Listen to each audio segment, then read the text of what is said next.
No, on this because we're married. Hey, everybody. Welcome to the Not Mom, the brand new podcast.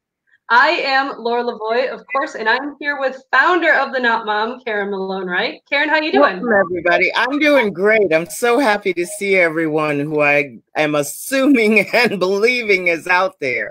It's been so long. We have all stayed connected in different ways online, but this is a whole new thing, and this is exciting for me. Absolutely. And reminder to anybody watching, please comment. You can comment and we can see your comments and we can even kind of chat back at you. So please let us know you're here and talk to us throughout this entire thing. That's what we're here for.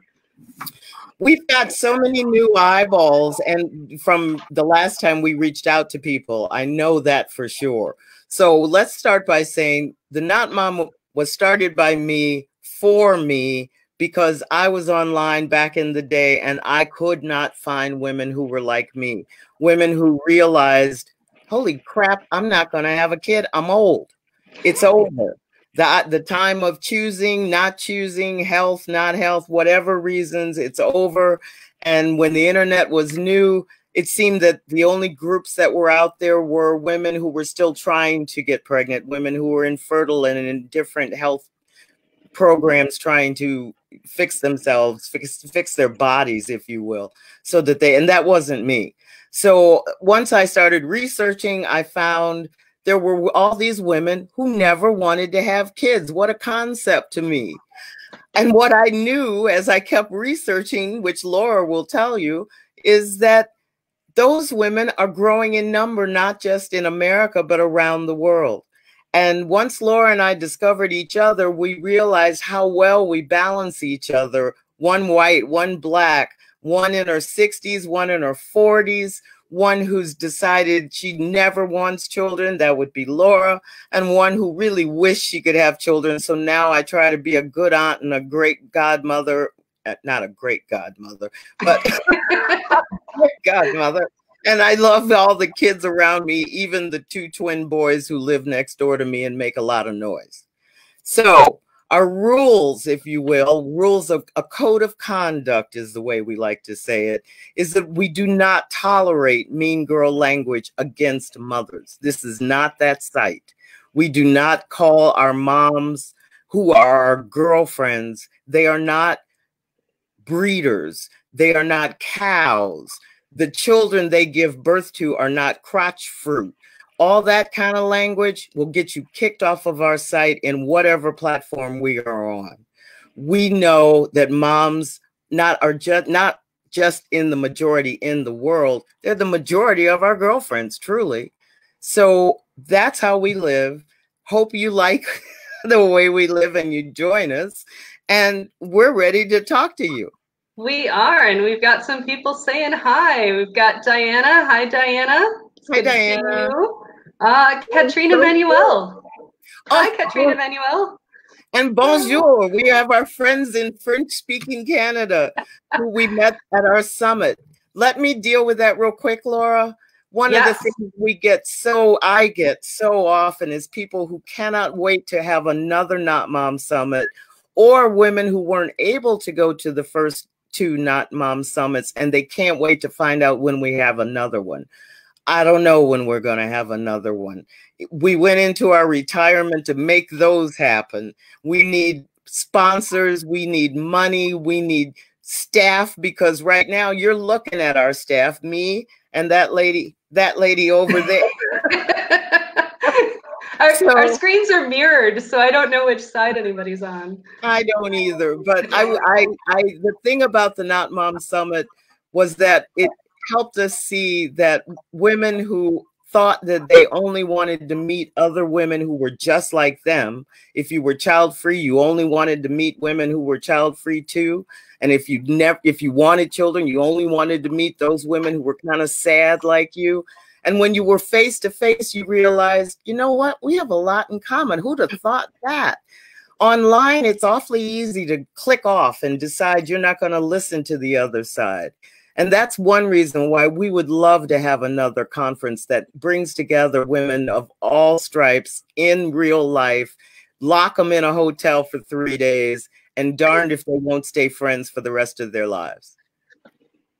Absolutely. I have made some lifelong friends at the summit. So of course I made lifelong friend with you. Thank you. And honestly, if you didn't have this open attitude about who was a not mom when we started this, when I talked to you, we might have never grown this the way it did, because you would have said, oh, she didn't want children. That's a completely different thing. But we believe that while we're on different paths, we're all on the same road. We're all heading the same direction. We are so far off of our agenda for this podcast, but I feel like it's important for the viewers to understand that I had started the Not Mom as a blog in 2012, all by myself. And it was only existed in print because that's what blogs did in those days. And Laura was a freelance writer who kept being turned down for job assignments because she didn't have children. And because major companies weren't putting in the job descriptions they were posting online that they wanted a mother to write their content. And they wouldn't, let Laura know until the last minute. Wow, you look great. What do you mean you don't have kids? We need an article about how moms, love to touch their children's faces. And so they need to use our lotions and whatever. So Laura reached out to me. I was a total stranger at the time. And I remember clearly listening to Laura's story and thinking to myself, she actually wants to talk to me and she never wanted kids.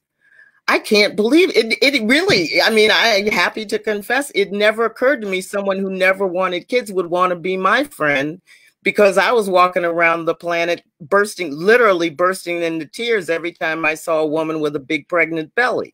So just the two of us together created the feeling behind the summit and behind the blog, that at the end of the day, whether you wanted children or you never wanted children, you probably have a coworker or a supervisor who thinks you can work on Christmas Eve and weekends because you don't have kids. You really don't have a life. Or you have a family member who's just in your business all the time, telling you your decisions aren't right, or your future's totally doomed because you don't have children, or you haven't tried the right doctor, or God, can save you. For whatever reasons, we have so much to talk about and share, and if we just give it a chance. Absolutely. I completely agree with you there. And, it's always struck me that, we do have a lot to learn from each other, that, the child-free among us, we can learn some compassion by having relationships with women who wanted children and didn't have them. We don't have to walk through our lives with hate-filled anger about moms and children or anything like that. And on the flip side, that women who wanted children and couldn't have them can see what, a life without kids can look like. And I think that really gives us way more in common than not, for sure. Yeah. I think we could do a whole episode on how both Laura and I have learned the different types of not moms out there. The women who are stepmoms but consider themselves a not mom because they never actually gave birth themselves, or the women who have worked their entire careers as pediatric nurses and preschool teachers, and they have so many children in their lives, but they still feel badly because they don't have one living in their house. Or the women who never wanted kids but love kids, can't wait for Halloween, all that kind of stuff. We come in so many different ways, and there's nothing wrong with any of them. They're all just different. Exactly. Which is part of the reason why we decided to do this at all. We decided, it's been a while. We've got some new skills, and we're home because there's a global pandemic. So here we are. We're coming at you live. It was the pandemic that I've been sitting here, my husband would tell you, I've been sitting here watching the pandemic news and thinking to myself, damn, if I were in my 20s and I knew I wanted a child, I can't even get a date right now. Not one that doesn't exist on a screen. So how are young women feeling? What are they thinking these days? The women who have not wanted children, but would like to find a partner, just are feeling lonely in a way that maybe they can't talk about elsewhere. We're in a place where people are dying around the world from this horrible disease. Is it self-serving to be thinking about my own thoughts about children and family and whatever? The Not Mom is a safe space where you can do that.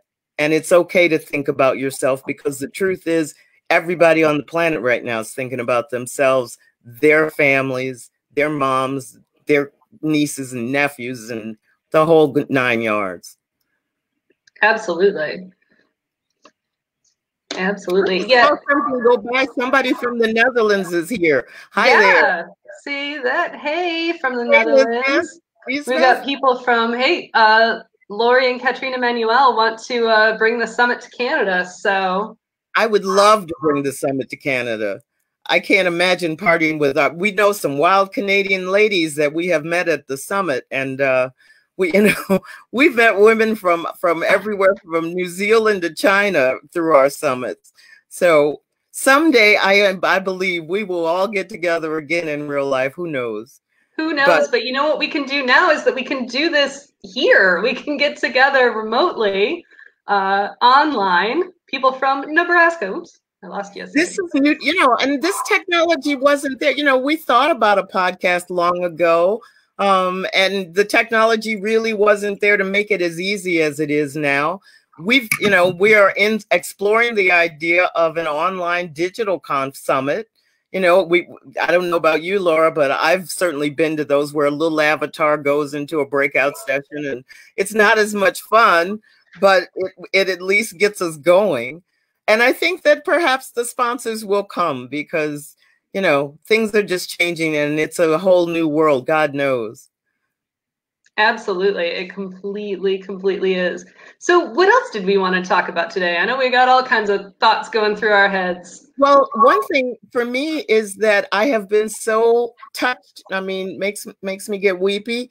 From the moment we posted that we were considering doing a podcast or doing something to get back in the flow of connecting women who are out there separated, feeling like the whole world is focusing on moms.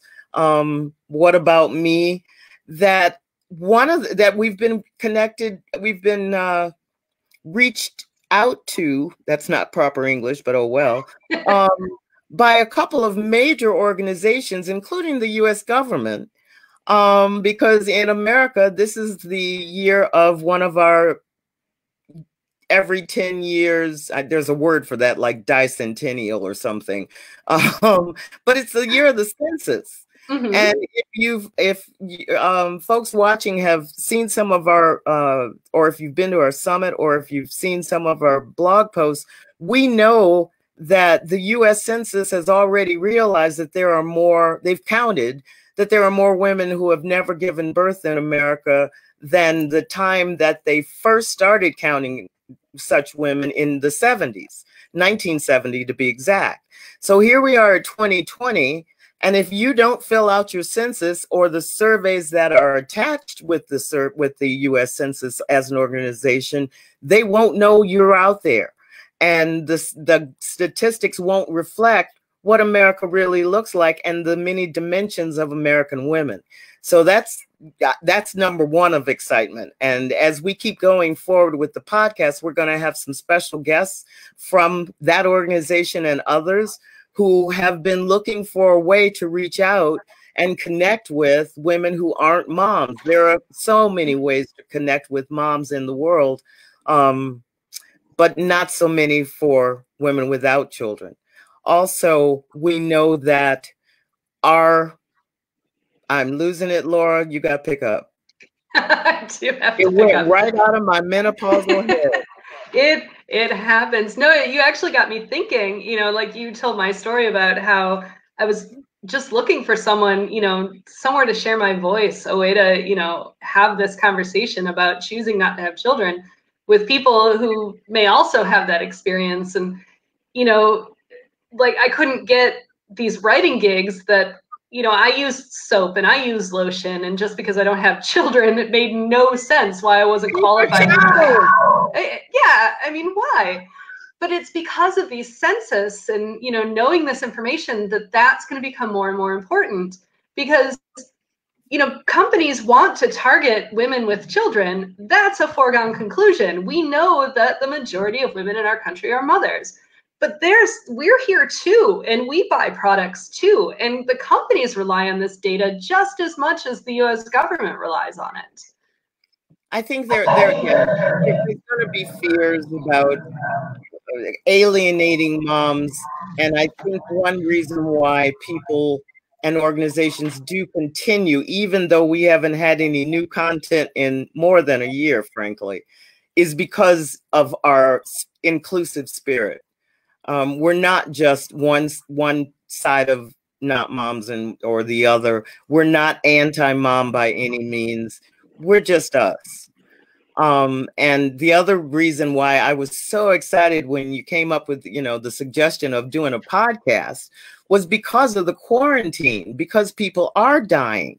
And what we're learning is that you don't have to be old to catch this virus. So the Not Mom, all these years, 8, count them, 8. That's 8. Was that crazy. 8? 8. Has always talked about legacy. And if you don't have children, what is your legacy? What is there to show that you walk this planet? And in a lot of ways, it's the compassion and the memories you build with younger people. Not necessarily children, but other people and younger people. And maybe it's the old lady down the block, but her grandchild will remember you forever, or, you know, whatever. So one of the things I wanted to be sure to say today is, when you sign off from our podcast, think about if you catch the virus tomorrow and you truly could be dead within a matter of weeks, what's your legacy? Because you're building it right this moment. Absolutely. And I think what you believe, Karen, of course, and what is absolutely true is that your legacy is the Not Mom. And it always has been. I realized that. I had that conversation very recently with someone, and I was getting all sad because I still haven't written the great American novel, and because so many of my new friends that I've met through the Not Mom have written books about childless women, and here I am, I haven't written one. And I realized, well, if I got the virus and died tomorrow, I got the Not Mom, and I've got knowing all these connections that have been made that aren't going away and probably would never have happened if it weren't for the Not Mom. Thank you very much, ladies in Canada, New Zealand, and China, and Iceland, and Mexico, and where else have we met women from who are still connected to the Not Moms they've met because of this little thing that I created. And I hope to God we get some funding and some brands who support us so that we can have another conference, which never intended to become an international conference, but both of them surely were. Yeah, we didn't expect it. We weren't expecting it. When they were, we were super excited. What we found out was the minute that people in other countries saw this announcement go by that there was a real life event, they signed up. I mean, I'll never forget that first ticket we sold in New Zealand. Absolutely. Hey, we've got a question, which I think is a good question. Let's go back to basics. Jennifer Ann wants to know, where are we? Back to basics. I am in Cleveland, Ohio, and Laura is in Atlanta. I am currently in Atlanta. Laura moves around a lot. I do move around a lot. Home for me is Asheville, North Carolina, but I am in Atlanta, Georgia for another year. I've been here for 2 years. Because if you're wondering where we went, and I think we do want to get into this, where did we go?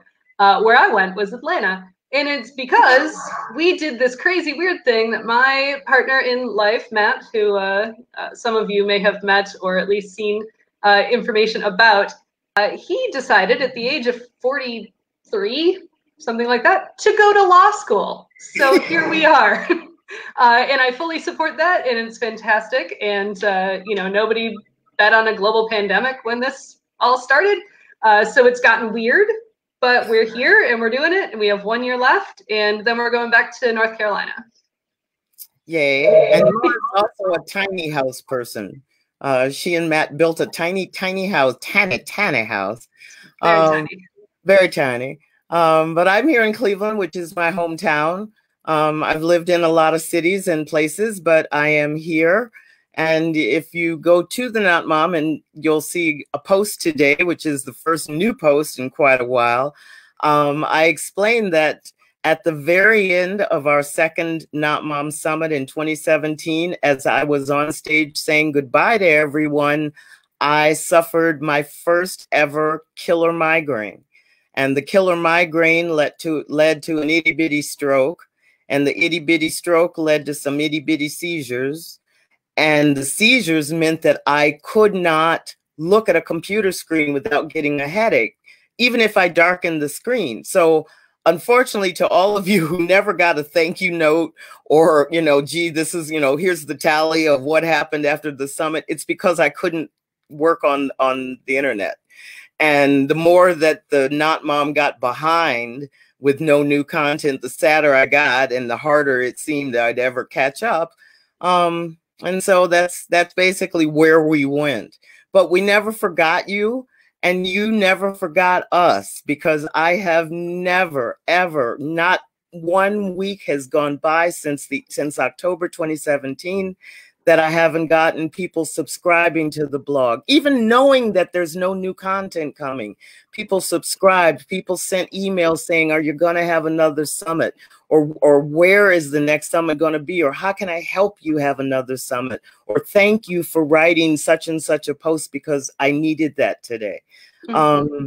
And that's what kept my heart going. And that's why, even though there are those I'm sure who'd say the logical thing would have been, Karen, just shut it down, just let it go, I couldn't.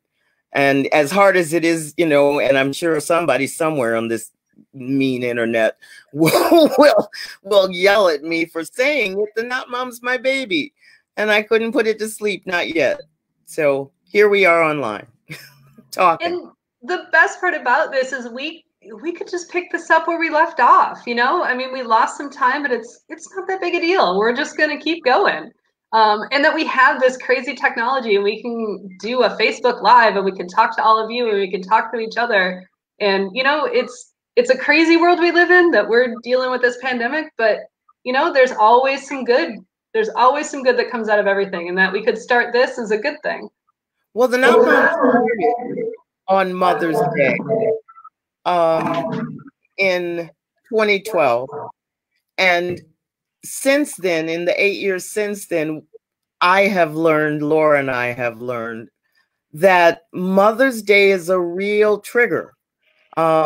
I knew it as a by chance, childless by chance woman. I knew that I really should not go to the grocery store on Mother's Day weekend. Even if I went on Friday before Mother's Day, I was going to leave there in tears, because every checkout person was handing me a carnation saying, Happy Mother's Day. And I would always be very honest, and I thought very brave, and say, oh no, keep that for the moms. I'm not a mom. Heartbreaking. And then their voice would change. Mm-hmm. And they'd say I'm sorry, but with pity, oh, sweetie, you can still have a flower. And then I wanted to punch them in the throat. So through the blog, I learned there were a lot of other by chance Not Moms out there who felt the same way. And they were avoiding not just the grocery store, but church and religious services, because those tended to be focused on the moms, obviously on Mother's Day Sunday. And it would literally mess them up. Back in the early days, I remember one of my first emails I received from a man who was very worried about his wife because she was locked in the bedroom and she had been crying all day. She had called her own mom to say happy Mother's Day. And then she just sort of lost it at the thought that no one would ever give her a Mother's Day card or gift. And the husband, thinking he was doing the right thing, gave her a card from the dog. And that was the tipping point. Oh. So that told me, okay, so not only are there a lot of women out there who are for lack of a better word, suffering on this holiday. There are people who love them who don't know how to help. And that's when the Not Moms balance began to show itself, as women who were child-free by choice would tell me what Mother's Day was like for them. When a woman who never wanted children is handed that carnation going, Happy Mother's Day, and she just wants to say no, and if she explains very sweetly, no, I didn't want kids, here, you can keep the carnation and give it to someone else. Suddenly, instead of pity, the person handing them the flower has a look of horror on their face. Right, You exactly. never wanted children. What is wrong with you? Exactly. There's nothing wrong with you. And there is not. That's why we're here. And that's why if we decided to resurrect the Not Mom once again on a Mother's Day holiday. Absolutely. No, and Tanya says, the pity, even when you choose not to be a mom, you child-free by choice, and people still look at you like that because nobody can believe that you would make that decision. But we do. It happens. And yeah, Jennifer Ann, people always tell her that she'll change her mind. And that's not what today is about. Today is, for someone who is child-free by choice, today is not about me. I don't need to be recognized today. I don't need somebody to decide, well, will you mother in other ways? And I don't really. And I'm fine with that. I really don't. Mother's Day is, I called my mom, actually had a family Zoom like everybody does these days. It was very sweet. My sister was there, my brother-in-law, my two nephews who are adult people living out on their own. And we all chatted with my mom and it was very nice. And that's what Mother's Day is for me. I call my mom, I tell her I love her. But it's not for me. I don't need to have somebody wish me a happy Mother's Day or have to try to explain myself to them when they do. The earth is pretty cool. And for the majority of the time that there's been an earth, if you had a uterus, you had a kid. I didn't think it would take the second millennium for us to begin to get people to accept the fact that having a uterus does not necessarily mean you have a baby. But it does. And as we go forward toward that third millennium, I think attitudes will change. And perhaps, I know people hate the term political correctness, but I have always felt political correctness basically means don't assume. Don't assume. Don't assume that because I have eyes that aren't oval, that I'm from China. Maybe I'm from American Samoa. Just say hi to me and let it go. There's so many ways. If you would let assumptions about other people go, life would be a little more love-filled. Right. And this is my friend Susan. Hi, Susan. Not every Mother's Day is pleasant. Some people don't have great relationships with their own mothers, and that makes it, it's not always easy. So we just can't make assumptions. I'm one of those. It seemed like the gifts were never enough. The time spent was never enough. Mothers, and now that I'm older and my mother and my mother's substitutes aren't all with me. I've got one. If you saw today's post on the blog, I have one left. My aunt, she's 87 and in a nursing home. She's my mother's sister. And I love, as you say, I called her today. I said, she has my card. She has the flowers. And that's what Mother's Day has always been about for me as well. We would take my mother-in-law out to dinner to a fancy place and the whole family be around. And it's not about me, and I never wanted it to be about me. In the years when I was sad and pitiful, I was just crying because I wanted it to be all about me.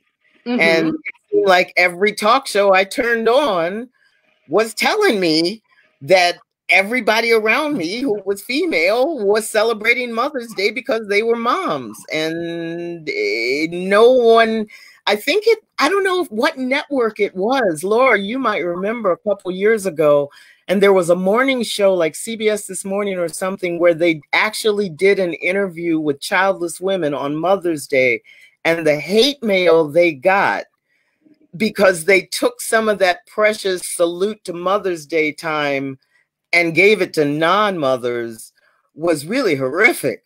So, you know, there are people who have tried to create a day for childless and child-free women. I don't know that we need that. We're just here, and we're happy to be here. Right. And that women, you know, let's celebrate our moms other days, for example. And let's celebrate other women other days. Like, you don't just have to tell me I'm great today. You can tell me I'm great on a random Thursday in June. I don't care. That's fine. Tell me I'm great all the time. I will say I have gotten a Mother's Day card from my cat, thanks to my husband, and I thought it was adorable. I mean, I love my cat very much. If she gave me a card, I'd be fine with that. It'd be fine. Yeah. I don't need one, but it'd be fine. But the NotMom actually started on Mother's Day, or it was on Mother's Day proper 8 years ago, correct? Mm-hmm.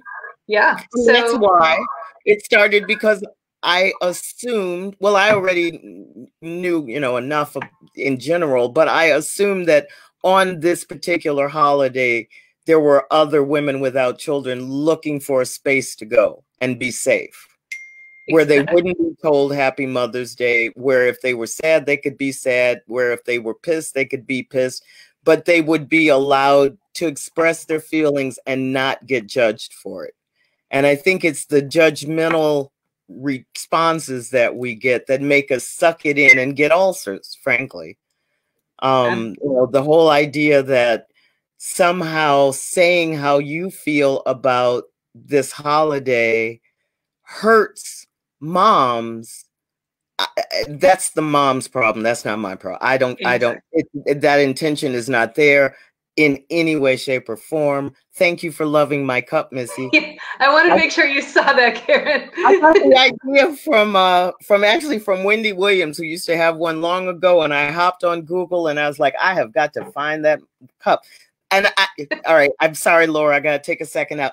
I'm explaining that this cup does not have Wonder Woman on it, who is, let's say it together, a white lady. It just has this. Therefore, I can have it with great abandon. It's not that I don't have things with white ladies on it, but I really didn't want it to be on my mug. So that's why I particularly love this mug. I have broken this mug and re-Googled and found it again, because it's wonderful. I love it. I absolutely love it. And I will tell you, this is an aside that no one here wants to hear about, but all 33 people are about to hear it. I go to, you know, I go to science fiction conventions because, you know, I'm that kind of nerd. Everyone knows I'm that kind of nerd. I went to one with you. Yes, absolutely. But I have actually, since I've known you, I have been scouting out the artist alleys to find someone who had a different representation of Wonder Woman, to have a Black Wonder Woman so I can send her to you. And I have yet to find one. So one of these days, I'm going to find one. Actually, thank you, Laura. You don't have to. I'm okay with it. No, but I want to. Well, I have. This is off subject. We did get way off subject. I don't think anyone minds. People seem to be enjoying it. They're laughing. I'm looking for an affordable Black Betty Boop, which again, through Wendy Williams. But what I learned through Google is that apparently Betty Boop herself, those of you who know who she is from the 1930s, early America, was based on a Black entertainer, a Black female woman who sang and had her hair cut like Betty Boop. But of course, Black dolls wouldn't sell, so they turned her into a little white girl. But I thank you, Laura. It's okay. Laura, Laura gave me my beautiful in the box Uhura from Star Trek, first version Star Trek, not that fake one from the movies. And I love Zoe Saldana, I do, but she's not my Uhura. And so that's all I need is I have Uhura. I am complete. You complete me. We did get way off track. How did we do that? We just managed to do that. I don't know. We were talking about also women who have lost their moms, and are well aware that something about losing your own mother, especially if you've also lost your father or if they're divorced or whatever, and you realize, as a friend of mine puts it, you're the one who's going to turn the lights out. It's up to you. You're the end of your family. I'm an only child, so I know what that feels like when, I don't know, I guess I must have been probably about your age, Laura, about 45 or so. And I realized, wait a minute, if my mother's dead and I didn't have kids and I don't have a sister or a brother, I'm it. So in terms of like, and I thought I started to work on ancestry.com only to realize I was building a family tree where my branch just like died. And that was the most depressing thing I had ever done. So I quit working on that. But I think that if your own mom is gone and you begin to worry, let's circle back to legacy. So, okay, if I'm the last one left in my family and I don't have children, what's there to do to make sure not only I'm remembered, but my family is remembered? I'm in my 60s. I have about 5 more minutes to cure cancer. And if I don't do that, I don't know. Well, can you actually shift that to working on curing COVID-19 instead? I could. My mom died of cancer, so let me fix cancer first. Fair enough. No, yeah, legacy is such a tough one because, yeah, I mean, you never really know what's going to kick it off. What's going to make you feel like you're going to be remembered, and it's going to be different for every single person. And so, we're all doing enough. We're all doing enough. Let's all say that we don't have to push ourselves. We don't have to learn a new skill just because we're at home right now. All of those things, we are enough. And whatever you're doing is going to be enough. But, when you don't have kids, you do think a little differently about what you're leaving to this world. So, and I think it changes. It's say that because that could be the slogan, if you will, when I started the NotMom. It was that women without children just walk the world differently. We spend our money differently. We think differently. We are different, and we are worth being acknowledged as opposed to being put to the side. That's all the NotMom was ever about. And I've been told by folks who sort of want to start an argument. They're like, yeah, well, I have a friend who doesn't have kids and she does X, Y. Well, good on her. Mm-hmm. I am feeling left out of things. And so therefore I created this site to get some hugs. I needed some hugs. I'm serious. I needed hugs. And so I created the NotMom in a selfish way. Ooh, there's an episode. In a selfish way to get me some hugs from people who understood what I was talking about. And it's just been amazing, because what we've learned in the 8 years, one big thing is cultural. I mean, as we've dealt with women who of Hispanic backgrounds, I think we talked to a Native American woman once, certainly Jewish women. We had the wonderful Melanie Notkin as a speaker at one of our conferences, who talked about how, as a Jewish woman, she always felt that, it was sort of her responsibility to have a child. And the different cultures and family feelings about it are just so deep, and so too often I think those women have nowhere to go to talk to it about it. Other than if they're, in therapy or, seeing a professional. But to just sit with your girlfriend who has 5 kids and talk about how sad you feel, it's not easy. It is not easy. It is not. It's a lot like, I have a friend who I wish I could see more often, because I only really met her one weekend at a conference in 2013 in California. But she talked about an open-faced sandwich, because at the time, a lot of media was focusing on the sandwich generation where women were raising small children and taking care of their parents at the same time, and they felt squished in the middle. And she said, I just, moved my elderly father into my house. I don't have a husband. I am now full-time caregiver, plus I have a full-time job. I am an open-faced sandwich. And when I tell my girlfriends who are moms, their response is, well, that's easy. It's easy as pie. You don't have little kids on the other side. Well, how dare you? How dare you tell me my life is easy? It doesn't mean that the mom's life is harder, easier. It's pain meeting pain. You can't just acknowledge your pain and I acknowledge yours without pointing fingers at who's got it worse. Then neither friend is helping the other one. And that's the kind of thing that really fires me up when I start working on the Not Mom issues, because I want to try to help moms and not moms understand we're all just doing the best we can out here. I mean, Prince got it right. We're just living this thing called life. And I love to hear other women's stories. I want them to love to hear mine, and let it go at that. Just let it go. You don't know how to fix me. I don't know how to fix you. End of story. I'm done. But we're not done, because we're going to do this more. This is not our last episode. This is just the first episode. You are a good host. I try. I may have started it, but you're a good host. I've been doing a podcast for exactly 1 month longer. So yes. Which is kind of how we started this, because I started another podcast with a friend that's completely ridiculous, and you probably shouldn't watch it because it's just silly. Plug your podcast. All right, I'll plug it.